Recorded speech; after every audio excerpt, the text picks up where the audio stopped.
check. 1, 2, 1, 2. Check. Is that coming out? Yeah. Hey everyone. There we go. That works. Thanks again for everyone coming here today. It's not easy to pull off an event like this, and we couldn't do it without all of you, so thank you very much. Our keynote speaker today is Jeremy Keith, who recently finished speaking at an event apart here in Boston, and has graciously accepted our invitation, so we appreciate it, Jeremy. Jeremy is visiting us from Brighton, England, where he builds website at Clearleft. It's a digital agency he co-founded. And he has written several books, including Resilient Web Design and Going Offline, where he touches both on the technical and philosophical aspects of web technology. Jeremy started building websites back in 1997, and that's actually something we both have in common, which also unfortunately means we're getting older. He also plays the bouzouki in a band called Salter Cane. And for those of you who don't know what a bouzouki is, I think Jeremy might have to educate us, because I don't either. No, actually a lie. I looked it up on YouTube. They're really cool, but I'll let him share what they are. Today, Jeremy's going to speak to us about how we can enjoy the benefits of third-party technologies and services like Facebook and Twitter, but while at the same time owning our own content, which I think is really important and relevant, especially today. So please help me in introducing Jeremy Keith. Thanks, Jeremy.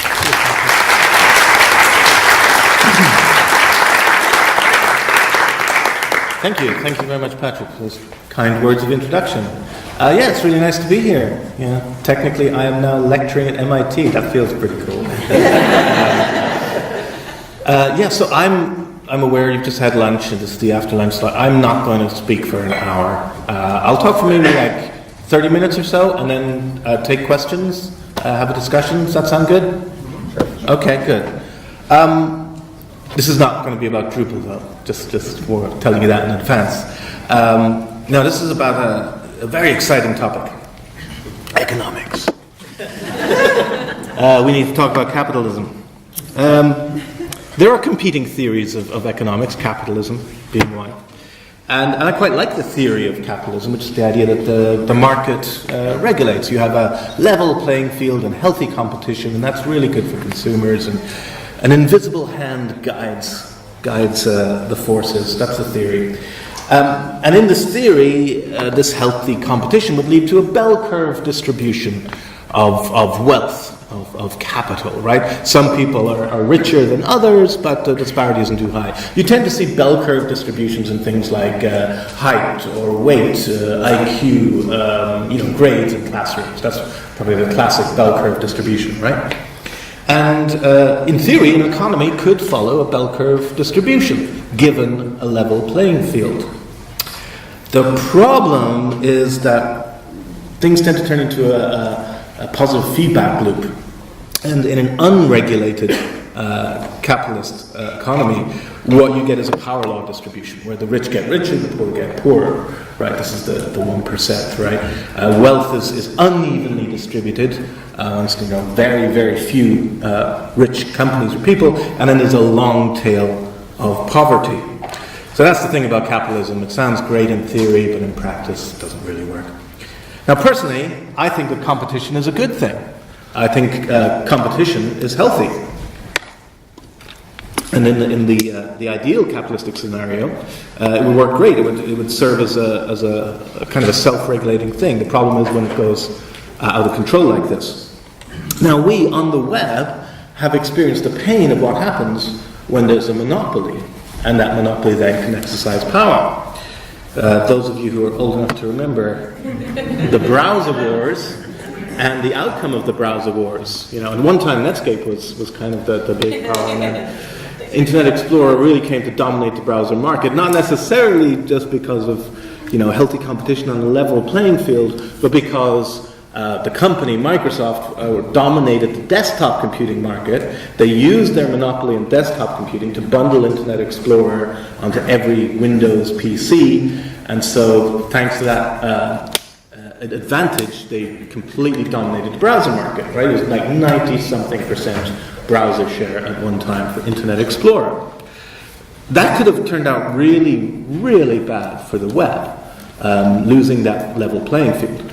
But we managed to step back from the abyss. I mean, Firefox, the browser, was a direct response to that monopoly situation with Internet Explorer. And the situation today is actually pretty good. There's pretty healthy competition. I'm a bit worried about the amount of browser share that Chrome has. Not because there's anything wrong with Chrome, it's a great browser, but I genuinely think we benefit from a good, healthy competitive marketplace when it comes to browsers. I like to see plenty of browsers competing on features and competing on user experience. So we dodged a bullet here with the monopoly of Internet Explorer. The web interpreted Microsoft's dominance as damage and rooted around it. Now, this idea of interpreting something as damage and rooting around it, you're probably familiar with that phrase from networks.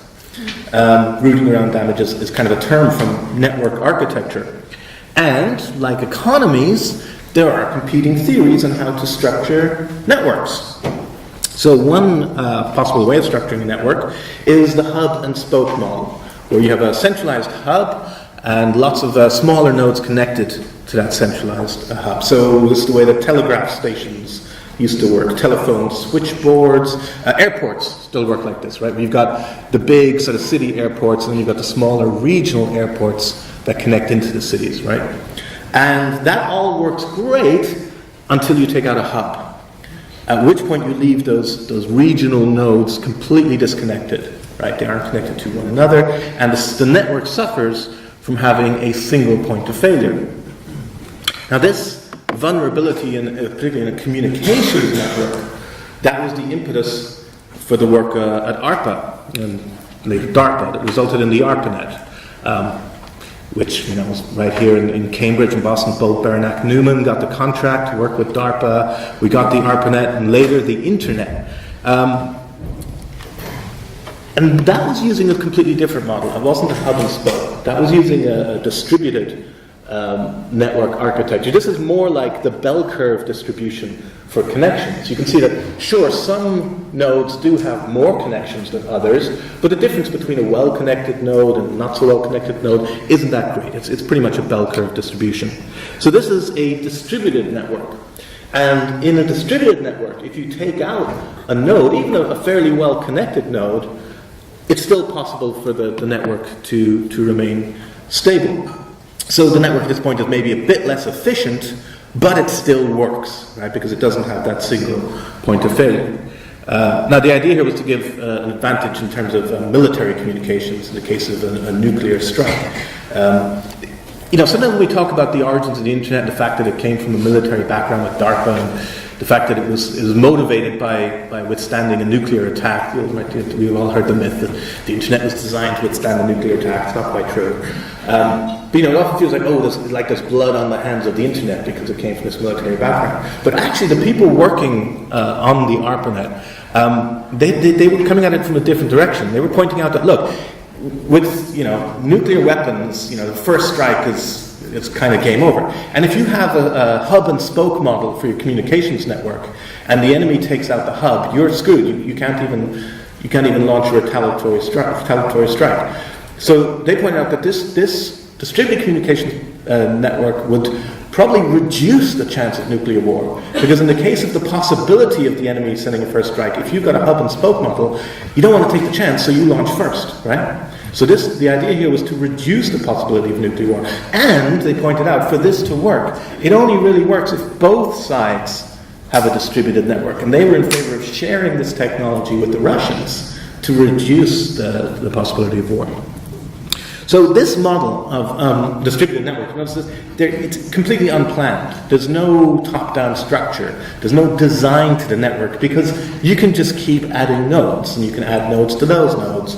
And that's the same architecture that's used by the World Wide Web, where you don't have to ask permission to create new URLs. You just do it. You don't have to ask permission to create links to other URLs. You just do it. So World Wide Web is created by Tim Berners-Lee and his colleague Robert Caillou at CERN, the early 90s. And yeah, every URL on the web is equal. Right? No URL is favored over any other. And there's no planned structure to these hyperlinks. It's a wild, sprawling, chaotic mess. But it works. Now, in the early days, the web faced competition from kind of these walled gardens. These were gated communities where you could get your pre-made content, and it was kept you safe from the wild and lawless World Wide Web out there, right? Anybody here remember CompuServe and AOL, these things, right? And it was a safer place than the web in some ways, but it was also just kind of boring. And the web won, right? Compared to these services were churning out, good content and trying to keep you within their walled gardens, but they just couldn't compete with the messiness, the sprawling nature of the World Wide Web. We collectively decided that we didn't want to live in walled gardens. We wanted the wild, free prairies of the web. And yet, we returned to walled gardens. Twitter, Medium, Facebook, centralized hubs. Although weirdly, this time around, they're not even producing the content to entice us in. We produce the content. We're in the walled gardens, and we're the ones producing the content that makes the walled gardens attractive, right? How did it come to this? Right? Facebook is probably the biggest media company in the world, and it doesn't produce any media. We do that for them. So why? Why are we inside these walled gardens? What is it that attracts us to places like Facebook or Twitter? Well, it's Metcalfe's law, right? Which again goes back to the power law distribution. That the Metcalfe's law, what is it? The power of a network is proportional to the square of the number of users. Basically, it's saying that the more people that are in the network, the better the network is, right? So, the first person who had a fax machine had a completely useless device. Right? But as soon as one more person has a fax machine, it is exponentially more useful, right? So literally, everybody is on Facebook because everybody is on Facebook. Right? That is the reason. The rich get richer and so on. I remember when I first heard, I was talking to Patrick about this, when I first heard about Facebook, it's about like 2006, 2007 or something. And a friend was telling me, you should get on Facebook. And I remember I was on all these other social networks, but they were all for something, like they all had some social object that they revolved around. Flickr was for photographs, and Upcoming was for events, and so on, right? So I said, what's it for, this Facebook thing? And my friend said, well, everybody's on it. I said, yeah, but what's it for? I said, everybody's on it. And now I realize he was absolutely right. That is what it's for. The attraction is that everybody's on it. Everybody's on Facebook because everybody's on Facebook. Now this results in this single point of failure again. We've basically got the kind of back to the hub and spoke model. And a single point of failure is dangerous from an architectural point of view, right? It's an attack vector. It's a large attack vector. So I don't know, let's take a hypothetical situation. Like, let's say you're trying to disrupt a democratic election in the United States of America, where previously you would have had to have attacked hundreds of media outlets. If everyone's getting their news from one central hub, you only need to disrupt that one central hub, and you've exploited that single point of failure. It's kind of the same with things like CMSs, right? With WordPress, you have to keep it patched all the time, right? Presumably the same with Drupal, because they're so popular. It's not that WordPress and Drupal are any more or less secure than more obscure CMSs. It's just that they're so popular, they're a really, really tempting target, right? That large attack vector. So, why did we end up on Facebook? Why are we all gathered inside these walled gardens where we produce the content for them? Convenience, really. I mean, it's so easy, right? Signing up is easy, producing something, sharing things. The user experience is pretty great on Facebook, on Twitter, on Medium. And it's very hard to argue with that. Convenience is very powerful. I like convenience. I'm a very lazy person. I want things to be as easy as possible. If you want to publish on your own site, that can be a real hassle. There's a higher barrier to entry. There's much more friction, right? So the walled gardens give you convenience, but the cost is in control. They now have control over what you're giving them, your content. They have control over who sees what you shared there. They have control over the hyperlinks. They decide who sees what. So there's a movement to try and balance this. Can we have both the convenience of the walled gardens and yet retain control over our content? And that's the idea behind this movement called the indie web. Now, the main purpose of the indie web is an idea that at one point wouldn't have been very controversial at all, but today seems downright disruptive, which is you should have your own website. That's it. You should have your own website. That's what you should be publishing. Now, I personally have my own reasons for wanting to publish on my own website as opposed to publishing into a third-party walled garden, no matter how popular they currently are.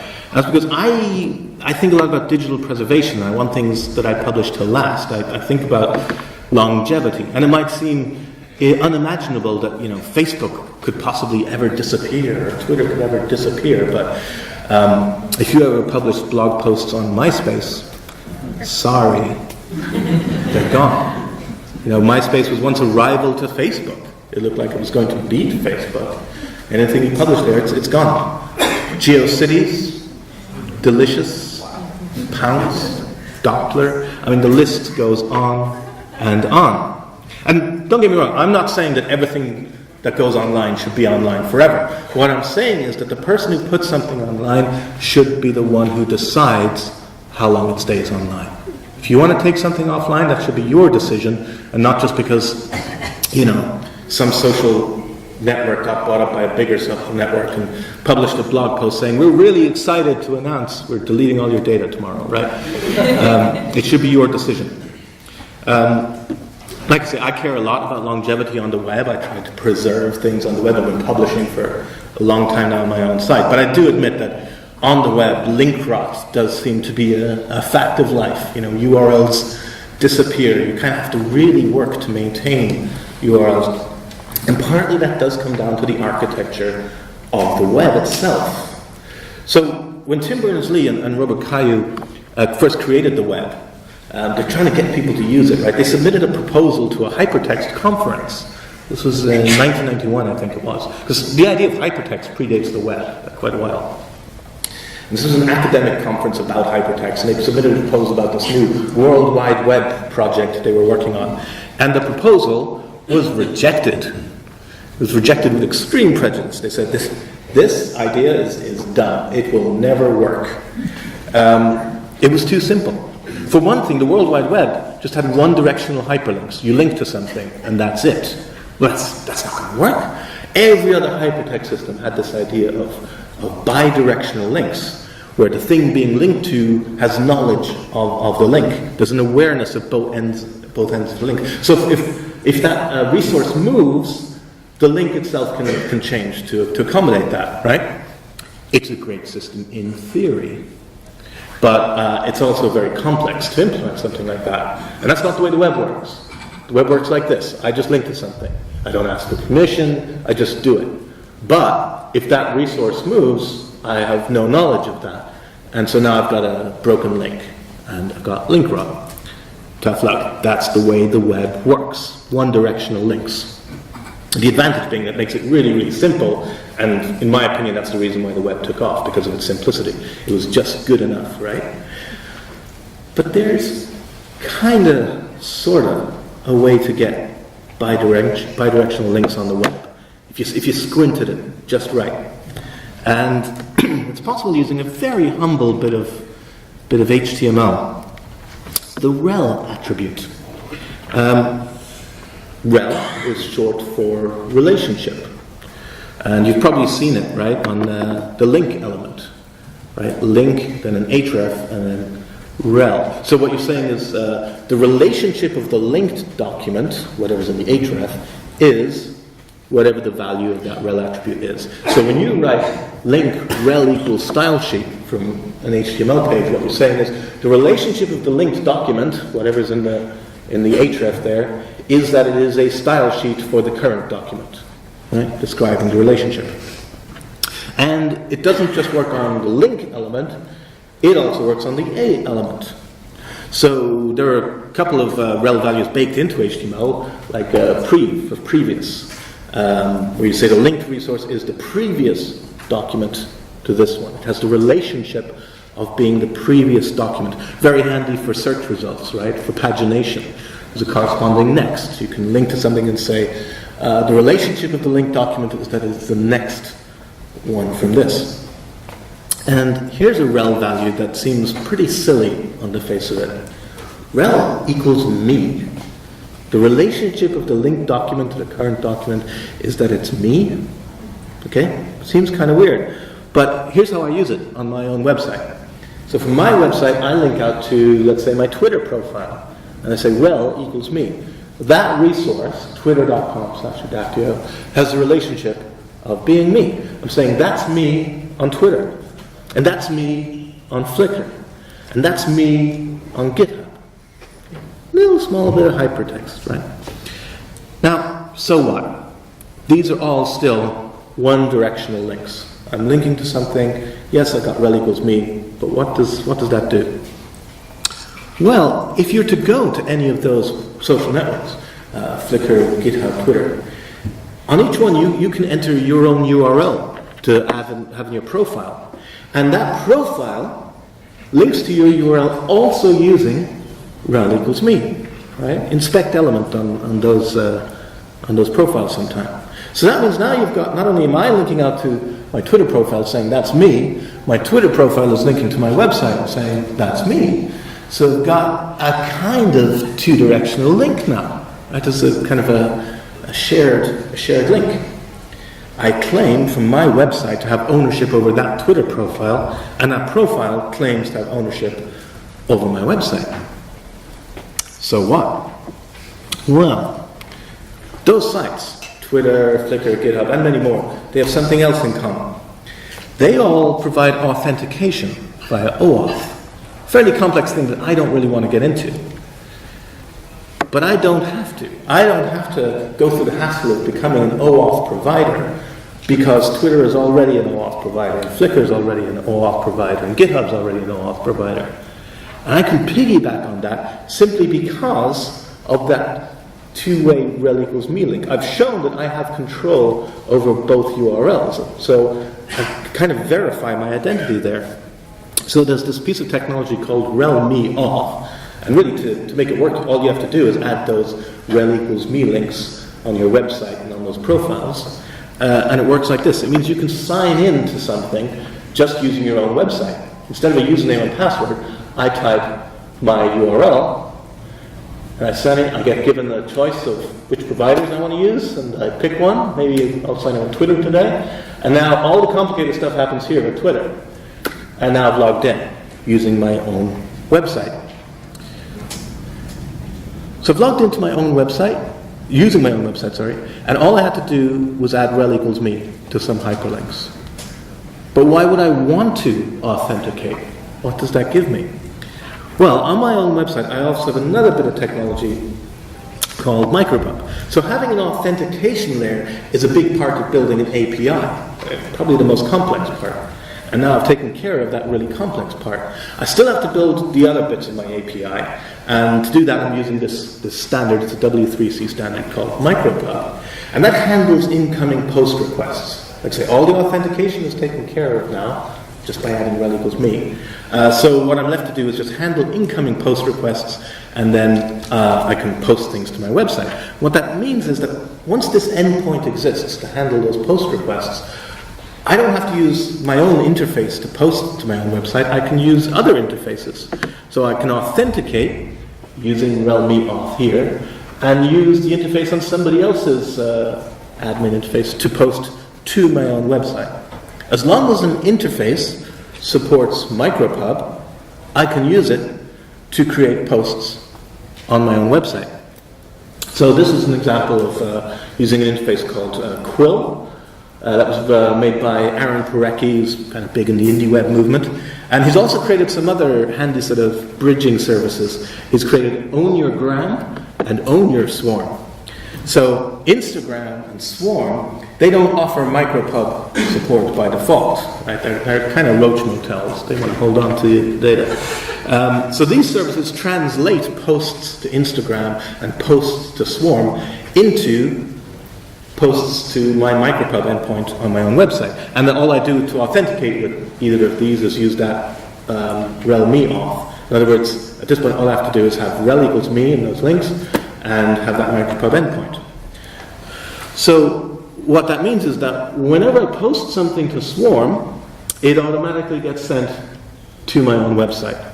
And whenever I post something to Instagram, it automatically gets sent to my own website. There's a really terrible acronym for this, which is PESOS, which is publishing elsewhere and syndicating to your own site. And sometimes you kind of have to do that, but there's an alternative that's even better, and that's POSSE. Publish on your own site, syndicate elsewhere, right? Where the canonical copy starts on your website and then gets distributed out. That's preferable. Now, sometimes that isn't possible. Instagram, for example, doesn't allow you to post to it in any other way other than using the Instagram app. But you can syndicate to Medium, Facebook, Twitter, Flickr, and many, many more. And that way you benefit from the reach of all those services. You know, a lot of the time I ask people, why are you publishing on Medium? You know, when you've got your own website, I say, oh, it's all about the reach. Well, you know, you could publish on your own site and syndicate a copy out to Medium using this POSSE technique. So you're benefiting from the reach of those services. So as an example, I have a section on my website where I post little notes, short updates of, 280 characters or so. Maybe with an image, and you see I've got these toggles to decide where I want to syndicate to, if I want to syndicate at all. So I post something to my own website, like this picture of an awesome dog, Huxley, and a copy appears on Flickr. Copy appears on Facebook. I'm actually doing this in a very crude way. I'm just using an if this then that recipe. So keep an eye on this website. If a new post appears, post it to Facebook.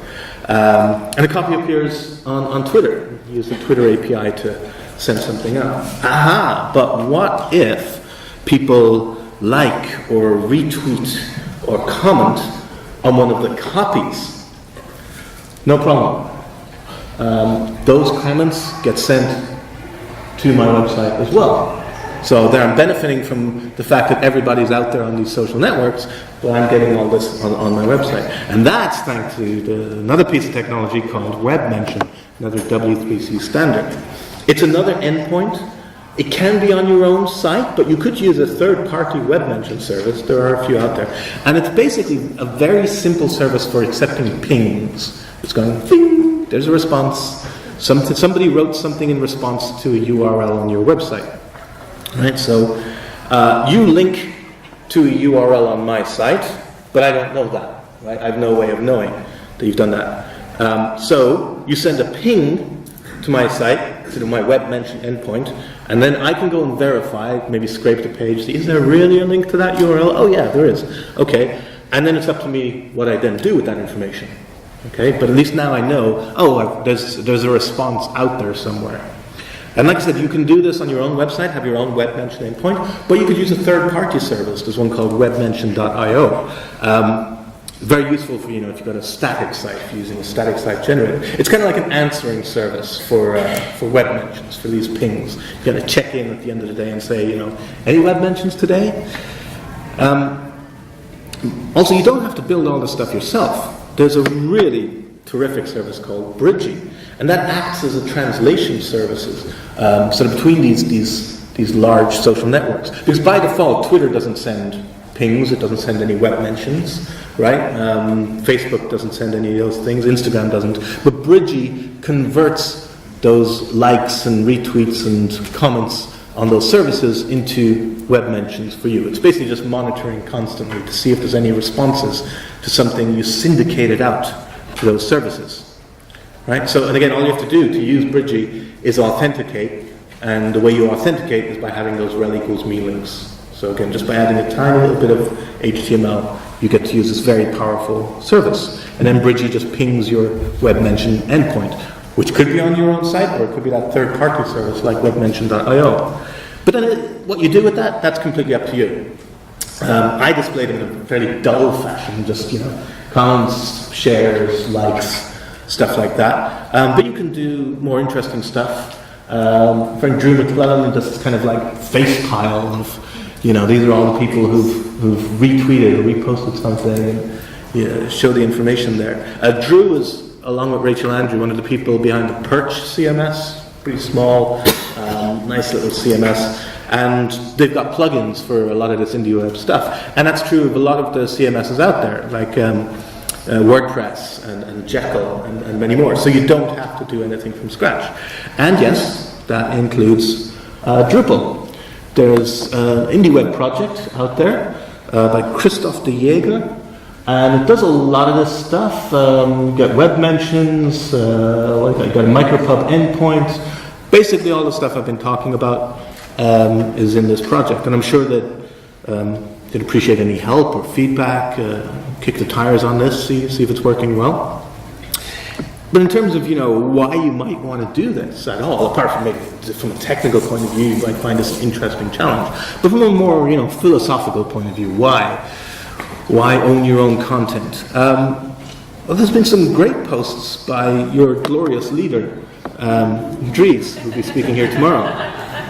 He's been publishing a lot about his own approach to this. He's gotten quite into this IndieWeb movement, and he's been documenting his ideas and his approaches for this. And I think it'll always be different for everyone. The reason why you're doing it will be very different to the reason I'm doing it, and that's fine. We should all be different. The main thing is that we solve this kind of tension between the control and the convenience, that we somehow manage to get both, and in the easiest possible manner, that with a few simple building blocks, rel equals me, micropub, web mention, that you get to have control of your own data and still take advantage of Metcalfe's law and the fact that everyone is out there on these big social networks. But I think it's worth pointing out that rel me auth and micropub and web mention, they're just technologies, and that's not what the IndieWeb is about. It's not about the technologies. If better technologies came along, we'd swap out the technologies tomorrow, right? The real building blocks of the IndieWeb are in the ideas. There's design principles for the IndieWeb. And there's, some pretty obvious stuff in the design principles, like own your own data. Focus on the user experience first. Make tools for yourself, right? Before thinking, I want everybody to be on IndieWeb. No. Eat your own dog food, right? Make it work for you first, and then figure out how to share it with other people. But my favorite design principle, and I think possibly the most important, is this, that you have to have fun with this, right? And the emoji is definitely part of the design principle. That the web can still be a wild and wonderful place. And, your website, it's your playground. It's a chance for you to try out the latest CSS and JavaScript, right? Play around with grid, web audio, service workers, and all this stuff, right? And remember the original motto of the World Wide Web when it was started by Tim Berners-Lee and Robert Cailloux was, let's share what we know. Now, you could share what you know on Mark Zuckerberg's website. You could share what you know on Ev Williams' website. You could share what you know on Jack Dorsey's website. But I hope you will share what you know on your own website. Thank you.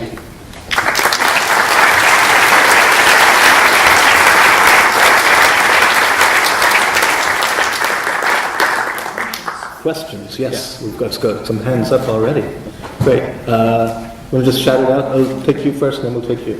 Sure. So, hang on a second. We just got one quick announcement. We found a phone in the bathroom. We didn't know if it belonged to anybody. Anybody missing a phone?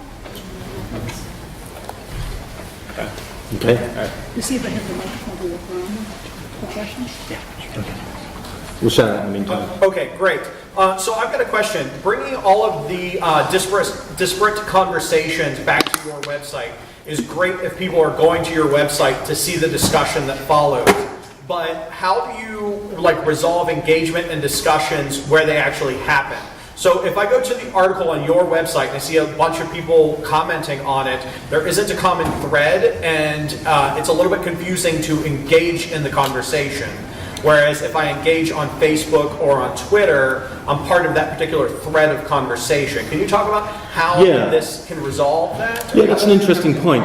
Because you're right, where the conversation's happening is more likely on Twitter or on Facebook. And what you get then on your own URL is a mishmash of those sections. Maybe you decide to publish them in chronological order, and now you're seeing, reply from Twitter, reply from Twitter, reply from Facebook, reply from Twitter, reply from Facebook, and there isn't a thread of conversation. That, to me, feels like an interesting design challenge. Like maybe... Accept it. Yeah, maybe you want to display them grouped by where they originated. You could do that, like, here's the conversation on Twitter, here's the conversation on Facebook, here's what people are actually posting through a comment form on your own website. This brings up an interesting question, though. I'm going to kind of go back in time. I was once told, this is back in 2005, that my blog wasn't a blog because it didn't allow comments, right? Because at the time I was saying, if it doesn't allow comments, it's not a blog. And I was really interested in trying to figure out what comments were for. And I asked for feedback from people. It's before Twitter, so it was people actually writing on their own blogs. What are comments for? And they were split about 50-50 between people saying it's feedback. It's, I've written something and somebody gives me feedback on what I've said.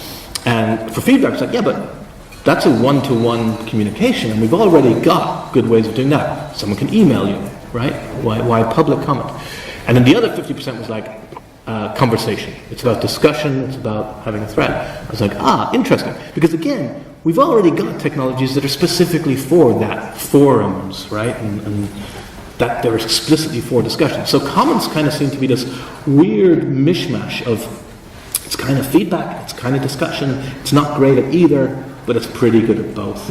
I actually decided I didn't want to be maintaining discussions and moderating and doing all that stuff. So that's why I didn't have comments on my site, and apparently I didn't have a blog because of that. Not because I don't like discussion, but I actually maintain a community website, which takes up a lot of time, and I know how much work is involved in maintaining that, so I decided on my own site, I didn't want to enter into that. Of course, as it turned out, years later, nobody had comments on their blogs. Everyone decided that it was too much hassle. That's a complete aside to your question. I think the answer to your question is it's a good design challenge. First of all, though, don't prematurely optimize for it. Wait and see if it turns out to be a problem. Get this up and running and see, as predicted, there's a problem because the responses are getting interwoven, and that doesn't work. So now I need to work on it. But wait and see first if it is a problem. That's a general rule. I think with a lot of this stuff is don't prematurely optimize for those things. Just get it started. But I want to invest 100 hours to make sure that dozens of people commenting on my posts have a good thread. Okay, that's one way you could spend your time. We had a question here. Real briefly, I just wanted to mention, before the IndieWeb module got published, I helped a little bit. Very clever folks developed a module called Linkback for Drupal 8, which is based on Vinculum for Drupal 7, and it has really good batching and a little bit of anti-spam. To prevent what we call pingback spam. Yes. So just take a look at Linkback. It actually has a really good architecture. I just want to mention that. And does Linkback, so it supports web mention and also XML and pingback. Yeah, so so before web mention there was the pingback used XML RPC right behind the scenes, which if anyone's ever used XML RPC, I'm sorry. Kind of really over-engineered. Stuart Langridge, who came up with it, he's looked at web mention and goes this is a much better idea. Because web mention is super simple. It's literally a ping, a post request. It's that URL and this URL. That's the entirety of the data, right? Whereas, pingback was kind of more complicated. So Linkback, it supports both. That's pretty handy. You've probably seen the pingback stuff in action on blogs before. Web mention's a simpler version of that. And again, how it's working under the hood doesn't really matter. It's more, there's some mechanism of getting a ping from the discussion happening out there. Yeah, thanks for that. All right, we got a question over here. Oh, we got a microphone. Hi, I'm curious, it seems like we've tried this before with things like diaspora and sort of distributed networks. And I'm curious, what do you think is the thing that will make this successful, or what do people need to bring to make it successful? It's a bit different from things like diaspora, because they're kind of alternative social networks, but you're still somebody else's social network, where this is more like, no, you should have your own website that can be part of a social network, and the social network is the web, basically. But good question about people have tried this with trying to make better versions of Twitter or better versions of Facebook, better data protection and privacy. So this is a bit different. As to how this will work, maybe it won't. But there's some interesting ideas on the IndieWeb website. It's a wiki, so feel free to authenticate with your own website and contribute. But there's this idea, first of all, like I said, well, let's try and get it working for ourselves, right? Rather than before jumping straight ahead to how do we make this work for the world, right? How do we make it work for everyone? Can we even get this working just for, scratching our own itches? So there's almost this idea of generations. Like to begin with, it's just a bunch of nerds doing this stuff. And once we've got it going pretty well, we go, okay, how can we move to the next generation, which might be getting the word out? So maybe it's journalists and influencers. I don't know, maybe they try this. And then it's about making it palatable to the general public. The key there would definitely be in the convenience. It has to be as simple as signing up for Facebook. It has to be really convenient. Now, having your own website still comes with a whole bunch of stumbling blocks. Even just getting your head around the fact that you've got to own a domain. And maybe you buy your domain and you're hosting from the same place. Maybe they're separate places. How you hook things up together, it's still a bit tricky. Now, I see that as a huge opportunity, a business opportunity, for somebody able to take some of these ideas and package them up and maybe create a valet service for the indie web, right? You don't have time to be doing this stuff, so pay me a bit of money and I set up all this stuff for you. There you go, there's your nice website. There have been some attempts at this. There's a little, I guess a kind of CMS called Known, so withknown.com. I think they've pivoted to being specifically for educators now. But they were using all these indie web technologies, but in a nice packaged form. So you didn't have to know anything about the technologies, you just signed up for an account. The key thing is that you have ownership over that domain. It's not on Diaspora or Known or anywhere else. It's like your domain, and that you own that. But yeah, in terms of why this will work, if it will work, I think design, user experience, convenience, that's what we've seen over and over again on the web, is that good design, convenience wins out. So it's no good having the best thing, it has to be the easiest to use thing. And obviously we're not there yet, right? I've just been talking jargon for the last half hour, web mentions and, micropub. Nobody should have to know any of that stuff. If this is going to become popular, the same way nobody should have to know what RSS is. Nobody should have to know what HTML is, really, right? It should just be nice and easy. But I guess that's further down the line. I see it as an opportunity, big business opportunity. Especially if everyone's trying to emulate Facebook, we want to be, or we're going to be Uber but for this, or we're going to be Instagram but for that. And when Marky Newmeyer, the sort of marketing guy, he says, when everyone else zigs, that's when you want to zag. So if everyone else is trying to create better walled gardens and pull people in, what if you were to take the opposite view and try and empower people to have their own website? I mean, to a certain extent, even things like Squarespace are kind of doing this, maybe without these technologies, but there's certainly the idea that you should have your own website. I mean, that's the fundamental idea of the indie web, and by that definition, Squarespace is doing it in a very convenient, nice, well-designed kind of way. But yeah, it's a great question.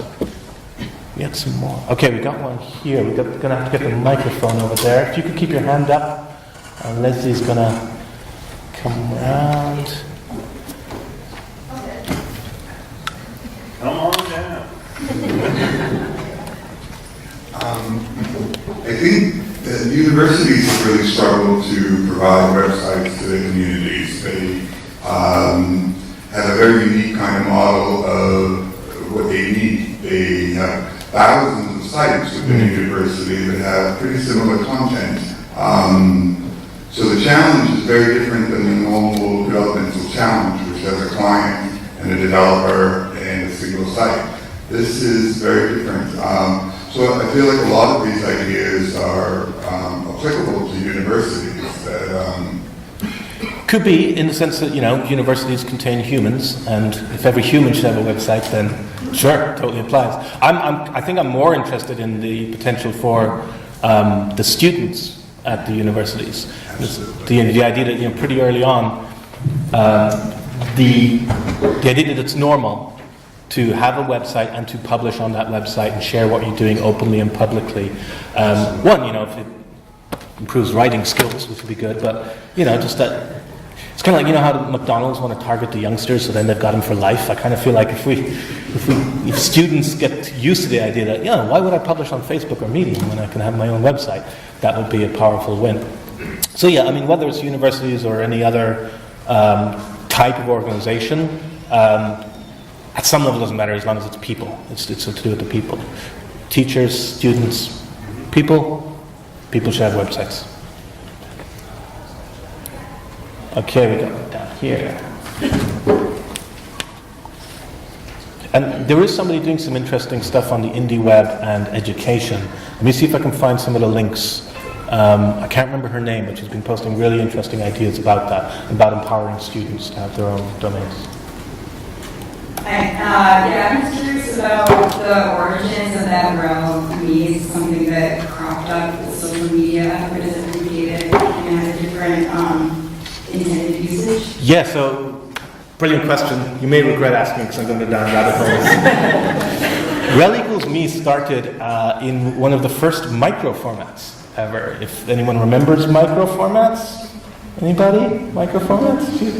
Okay, so before there was proper micro formats, there was this format called XFN, which stood for XHTML Friends Network. That kind of shows its age, right? XHTML there. And I could probably bring up the URL. Anyway, XFN, if you Google it, maybe you'll find it. And it was this idea about encoding relationships. So the rel attribute exists since very early on. I think HTML 3.02 or HTML 4.01, I can't remember, but very early on. And like I said, there were some sort of blessed values, pre, next, home, index, right? There was maybe 12 values. But somewhat like the class attribute, it's extensible. You don't have to just use the pre-selected ones. You can add your own. If everyone just makes up shit, then it kind of loses its value. But if we come together and agree on it in some kind of semi-organized way, then it could be quite useful. So that's what XFN was, and it was the people behind XFN. So this is about 2004. Was Eric Meyer, Matt Mullenweg from WordPress, Tantek Chelp, big in the microformats world. And so what it was about was encoding relationships. So the values had things like friend. So you're saying that URL over there is a friend to this URL over here. So it kind of assumes that a URL represents a person. And if you, with that assumption in place, then you can say, well, this URL is a friend to that URL. They were always transitive, which means always present tense. There was no past tense. You can't say like that URL was a friend to this URL. Friend, acquaintance, colleague, met. That was a really interesting one. You go to a conference and you could update the rel values to say met this person. Oh, by the way, the rel values, like the class attribute, can be space separated. So you can have things like rel equals friend, space met, space colleague, right? Someone you work with. There were a few more in there. There's maybe 10 or 12 in total, I can't quite remember. And then this me one was in there. And that was kind of the least important and least interesting one at the time. And yet that turned out to be, hugely, hugely valuable. So that's where rel equals me came from a format called XFN. And microformats are kind of under the hood still with a lot of this indie web stuff. So, for example, if you send a web mention to my site, a ping, and then I go check out that URL, if you formatted your post in a format called hentry, which is basically just microformat class names, then I'll know, this is the post title. I know which piece of text on that is title. I know this is the body of it. I know this is the date of publication, right? Metadata, basically. And so now I could do even more on my website. When I take that ping, I could say, I might publish that in its entirety as a comment on my website. Or I'll just publish you know, the author, all this stuff. So microformats are still under the hood with this indie web stuff, but the focus has changed. The idea used to be with microformats, well, we got to convince everyone to use microformats, and then we'll get these network effects. If everyone uses microformats, it'll be great. And now they've turned into a much more personal thing. It's like, as long as I'm using the microformats, I get a direct benefit. So by using rel equals me, I'm already benefiting thanks to this authentication layer. And new rel values are minted all the time, mostly on the link element, more than on the A element. Google seem to love making out new rel values every week. They announce a new thing. But you've probably seen for performance stuff, a lot of the time it'll be rel values, like rel equals preload, rel equals pre-render, rel equals, I forget, there's a few more like that. So rel values still being added to, but these ones go back to 2004, I think, was where rel equals me came from. XFN, a little bit of internet history. A friend of mine, Brian Suda, who's in the microformats community, we decided one time we would make XEN, which is XHTML Enemies Network. We tried to encode like things like Nemesis, Evil Twin, which didn't have to be, which parallel universes totally counted as evil twins. It was just a bit of fun. The whole idea with XFN was there was explicitly positive relationships being encoded. Okay, we've got just hang on for the microphone. Yeah. It's a music question, so I need the microphone. So thinking of indie, already the word association of thinking about music, right? So when I talk about walled gardens, if you're a indie musician, pressure to be on iTunes, Spotify, Bandcamp is a little bit more friendly. Any examples you can think of where musicians or artists who oftentimes I think do a better job of being first on than I've definitely seen musicians kind of learn their lesson where like they had an independent presence, an independent website, and then moved to some huge network. Like, in fact, I remember, I'm in a band myself, and I remember when MySpace was the de facto place you had a presence, right? That URL was the top of our search results for years. Yeah. You didn't tend to it anymore. You had to go and get it sprung off of Google so that your website would actually move off. I remember signing contracts for gigs, and there was a line in the contract where you put your MySpace URL, not your website URL, your MySpace URL. It was just assumed that's the way things are now, and this is forever, right? And now it seems really, out of date. So there's definitely been examples, not just musicians, journalists as well. People who published on other places and then realize, why am I doing this? Like I'm generating content for somebody else. Now, if your purpose is to make money, then I'm not sure either way is particularly great. Like having your own website versus using SoundCloud, Spotify, and those, they're both probably equally. Yeah, sorry, you're a musician, so that's it. But but I think a lot of the time in the arts, your problem isn't necessarily money; it's obscurity, right? It's about getting your stuff out there and lowering the barrier to entry. Just getting stuff out there can be good. So I do see more artists and musicians and so on going back to the model of, well, I'll have my own space, my own domain, but I'm syndicating like to everywhere. I've got my Instagram account, I've got my Twitter account, blah, blah, blah. A lot of that's happened by hand, I think, which is a bit of a shame. Maybe some of these ideas can help automate that kind of stuff. So, you don't have to be a social media marketing expert, just to have a web presence, which is kind of the current situation. Do you want to take one more question? Sure, yeah, there was another hand up somewhere, I think. Oh, I just had a response. There's cashmusic.org, which is a non-profit making tools to help musicians do this very thing. Oh, great. CASH? Yeah. We've got a question right here. I never heard about the instrument. Oh, could you just hold on for the microphone for a second? Here we go. I don't think we ever learned anything about the instrument design. Oh, the instrument of light. Right. So it's called a bouzouki, which is a Greek instrument. But my instrument has nothing to do with Greece. An Irishman went to Greece on his holidays in the 1960s, heard the bouzouki and thought, that sounds good, brought it back to Ireland, and now it's a really common part of Irish traditional music. Traditional, dates back to the 60s. But it's kind of evolved now, so whereas the Greek bouzouki was kind of a round back, you see more anglicized versions that are a bit more guitar-like, flat back and so on, and the tuning would be different than in Greece originally. So the bouzouki I play, it's probably better to think of it more like an octave mandolin. So 4 strings doubled up, 8 strings in total, and I tune it like a mandolin, a G, B, A, E, same as a violin, but there's an extra octave range. So it sounds kind of like a cross between a mandolin and a guitar. It's got the range of a guitar just about, but the tuning of a mandolin. So I play Irish traditional music at sessions and stuff like that, although these days I'm playing a lot more mandolin than bouzouki and that. But I also play in a band, Salter Cane, and there I play slide bouzouki. Pretty sure I've got the market sewn up for slide bouzouki players. And the reason why I ended up playing slide bouzouki was I used to have this really crappy bouzouki, this cheap one, where like the distance between the strings and the fretboard was getting ridiculously high because it was just terrible, the neck was warping.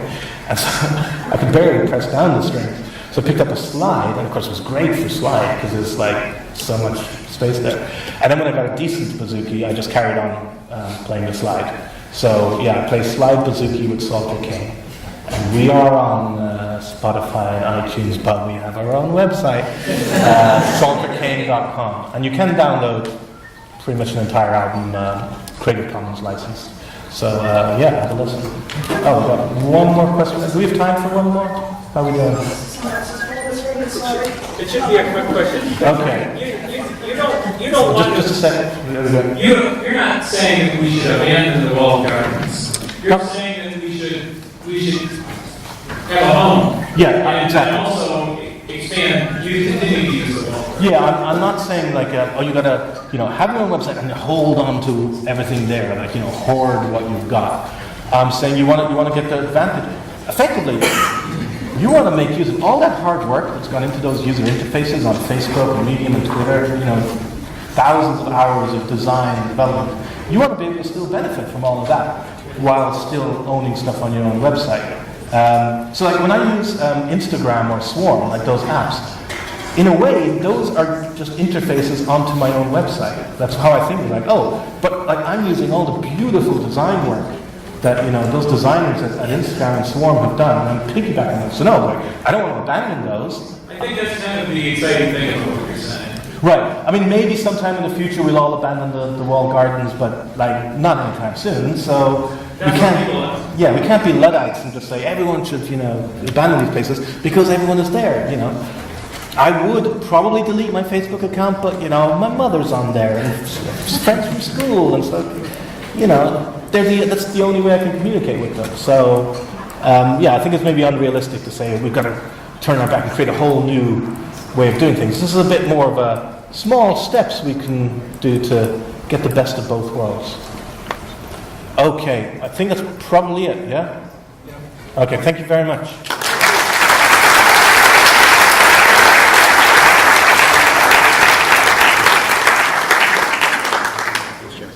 All right, thank you. And if everyone could stay who would like to be in the group photo, that would be great. We'll take a quick one in just a second.